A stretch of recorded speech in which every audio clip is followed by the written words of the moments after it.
Salut! Dans cette vidéo, je vais vous parler de mes techniques pour obtenir des documents en Suisse, des documents librement accessibles, comme par exemple les déclarations d'impôts d'un citoyen, l'immatriculation de véhicules ou bien encore le registre du commerce. Alors, je vous ai fait une petite sélection des 5 meilleurs documents librement accessibles en Suisse. Les voici. Premier document, c'est les adresses privées qu'on peut obtenir auprès des communes. Alors comment ça marche?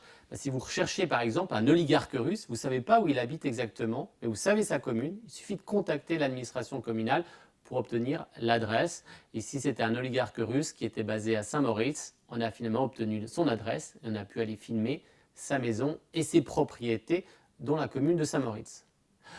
Deuxième type de document extrêmement utile, c'est les décisions de taxation.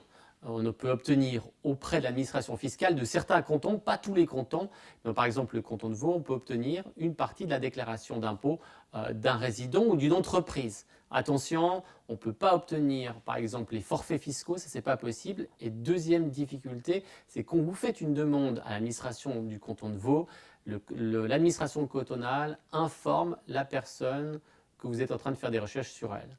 Alors, c'est peut-être pas très malin si vous faites sur votre voisin va savoir que vous avez demandé sa déclaration fiscale.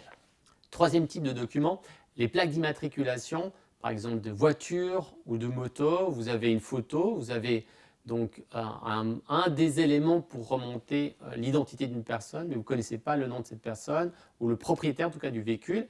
Eh bien, il suffit de faire une demande au niveau des cantons. Des demandes parfois sont gratuites, parfois il faut payer. Mais c'est assez efficace. Certaines personnes se mettent sur des listes, on va dire des listes rouges, c'est-à-dire qu'on ne peut pas obtenir leur immatriculation, en tout cas on ne peut pas remonter l'immatriculation de leur véhicule.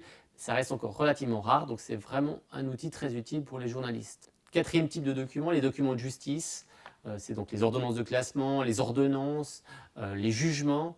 Là, il y a quelques difficultés. Premièrement, c'est rarement accessible sur Internet. Il faut faire des demandes aux tribunaux et souvent, c'est caviardé, c'est-à-dire qu'il n'y a pas le nom des condamnés, des prévenus.